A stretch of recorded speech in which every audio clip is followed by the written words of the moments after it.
माएं दवाइयों से कब ठीक होती हैं। एक फिक्र अंगेज तहरीर। हाई स्ट्रीट साहिवाल पर मोटरसाइकिल को पंचर लगवाते हुए मैं फैसला कर चुका था कि इस हफ्ते भी अपने घर वापस कबीरवाला ना ही जाऊं तो बेहतर है। देर तो वैसे भी हो चुकी थी और जहां पिछले 3 हफ्ते गुजर गए हैं, ये भी गुजार ही लूं तो गर्मियों की छुट्टियों में एक ही बार चला जाऊंगा। इसी सोचो विचार में रोड पर खड़े मैंने 15-16 साल के एक नौजवान को अपनी तरफ मुतवज्जे पाया।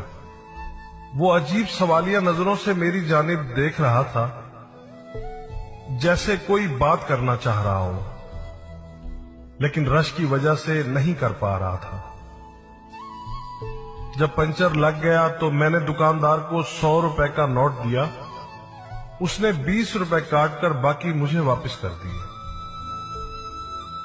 मैं मोटरसाइकिल पर सवार होकर जो ही वापस शहर की तरफ मुड़ने लगा तो वो लड़का जल्दी से मेरे पास आकर कहने लगा, भाईजान, मैं घर से मजदूरी करने आया था, आज दिहाड़ी नहीं लगी, आप मुझे वापसी का किराया 20 रुपए दे दें। मैंने एक उचटती सी निगाह उस पर डाली। सादा सा लिबास, माथे पर तेल से चिपके हुए बाल, पांव में सीमेंट भरा जूता, मुझे वो सच्चा लगा।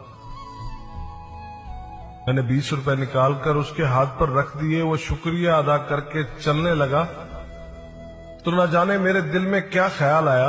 मैंने कहा, सुनो, तुम्हें दिहाड़ी कितनी मिलती है? उसके जवाब देने से पहले ही मैंने बाकी के 60 रुपए भी उसकी तरफ बढ़ा दिए।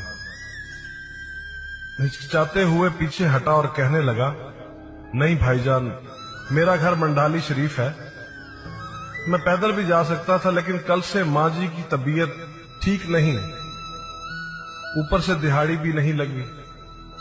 सोचा आज जल्दी जाकर माँ जी की खिदमत कर लूंगा। मैंने कहा, अच्छा ये पैसे ले लो, माँ जी के लिए दवाई ले जाना। वो कहने लगा, दवाई तो मैं कल ही ले गया था, आज मैं सारा दिन माँ जी के पास रहूंगा तो वो खुद ही ठीक हो जाएंगी। माएं दवाइयों से कहां ठीक होती हैं बाबूजी? मैंने हैरान होकर पूछा, तुम्हारा नाम क्या है? इतने में उसकी बस भी आ गई। वो बस के गेट में लपक कर चढ़ गया और मेरी तरफ मुस्कुराते हुए जोर से बोला, गुल्लू गुल्लू।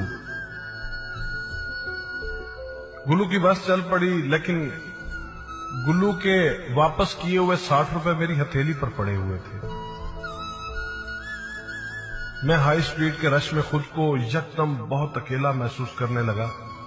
कुछ सोचकर मैंने मोटरसाइकिल का रुख रेलवे स्टेशन की तरफ मोड़ दिया।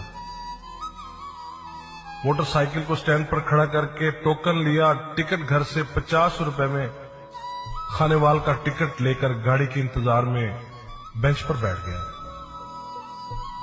कब गाड़ी आई, कैसे मैं सवार हुआ, कुछ खबर नहीं। खानेवाल स्टेशन पर उतर के फाटक से कबीरवाला की वैन पर सवार हुआ। आखिरी बचे हुए 10 रुपए किराया देकर जब शाम ढले अपने घर के दरवाजे से अंदर दाखिल हुआ तो सामने सहन में चारपाई पर अम्मी जान सर पर कपड़ा बांधे नींद दराज थी। मेरा बड़ा भाई दवाई के चम्मच भरकर उन्हें पिला रहा था। मुझे देखते ही अम्मी जान उठकर खड़ी हुई, ऊंची आवाज में कहने लगी, ओ मेरा पुत्र खैर से घर आ गया है, अब मैं बिल्कुल ठीक हूं। मैं आंखों में आंसू भरते हुए दौड़कर उनके सीने से जा लगा।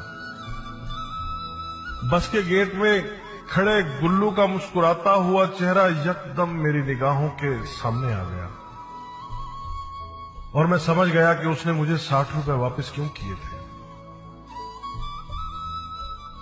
चिराग लेके कोई रास्ते में बैठा था। मुझे सफर में जहां रात होने वाली थी